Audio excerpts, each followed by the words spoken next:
Star Pawan Kalyan megastar Chiranjeevi తమ్ముడు. నటుడిగా కంటే అన్నకి వీరాభిమానుల్లో ముందుండేవాడిగా చెప్పుకునే పేరు. ఆవేశపరుడు, ముక్కుసూటిగా పోయేవాడు. ఇదే మొదట్లో పవన్ కళ్యాణ్ ఇమేజ్. 2008లో చిరంజీవి పార్టీ పెట్టాక పవన్ కళ్యాణ్ లో కొత్త కోణం చూశారు జనం. ధాటిగా మాట్లాడడం, యూత్ ని ఆకట్టుకోవడం, ఇవే పవన్ ను నిలబెట్టిన అంశాలు. ఇవి చూసే చాలా మంది యూత్ ప్రొఫెషనల్స్ కూడా ప్రజారాజ్యంతో రాజకీయ జీవితం మొదలుపెట్టారు.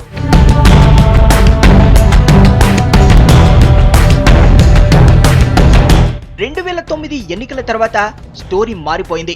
రిజల్ట్స్ లో పీఆర్పీ అంచనాలు అందుకోలేకపోవడం, విమర్శలు, నాయకుల వలసలు, పార్టీలోనే కుటుంబీకుల మధ్య విభేదాలు అన్నీ కలిసి అన్నదమ్ముల మధ్య గ్యాప్ పెంచాయి. పవన్ పార్టీకి దూరమయ్యారు. పవన్ ని నమ్ముకుని పార్టీలోకి వచ్చిన వాళ్లు కూడా రోడ్డున పడ్డారు.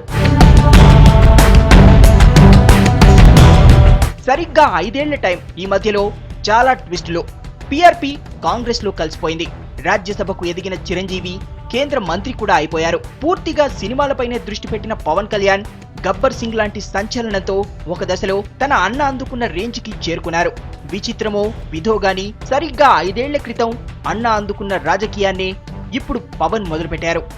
ఆయనకున్న లక్షణాలకు, ఆలోచనలకు రాజకీయం బాగుంటుందని, ఏదైనా పార్టీలో చేరతారని, మా పార్టీలోకి రావాలని ఎవరి అభిప్రాయాలు, ఆఫర్లు వాళ్లు బయట పెడుతూనే ఉన్నారు. కానీ పవన్ కళ్యాణ్ నేరుగా స్పందించిన సందర్భాలు లేవు.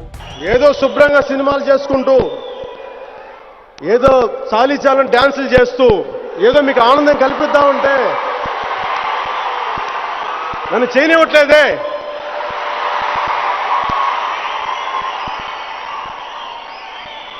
అందుకని ఈరోజు ఇలాంటి పరిస్థితుల్లో మేము ముందుకు వచ్చాం.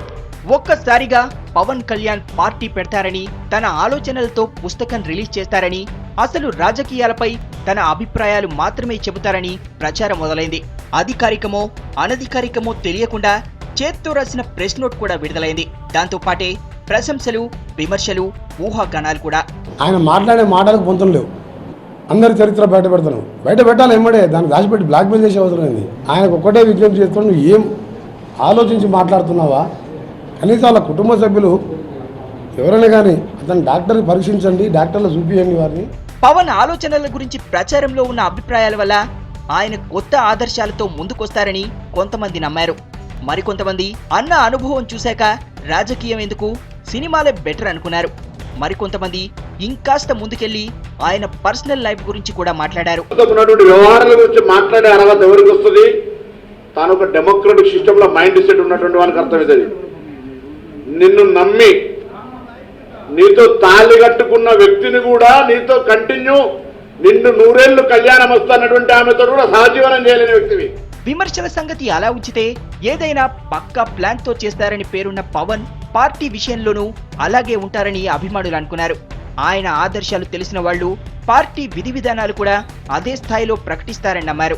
కొన్ని సామాజిక వర్గాలను తన వెంట తీసుకెళ్తారని ఇంకొంతమంది అంచనాలు వేసుకున్నారు. ఆయన ఓట్లు చీలిస్తే తమ పార్టీకి నష్టమని కొన్ని పార్టీలు, తమకు మేలేనని ఇంకొన్ని పార్టీలు ముందే స్పందించేశాయి. 1-2 పార్టీలు మాతో కలిసి రావాలని ముందే ఇన్విటేషన్లు ఇచ్చేశాయి. ఇదంతా పవన్ కళ్యాణ్ పార్టీ పెట్టక ముందు జరిగిన కథ.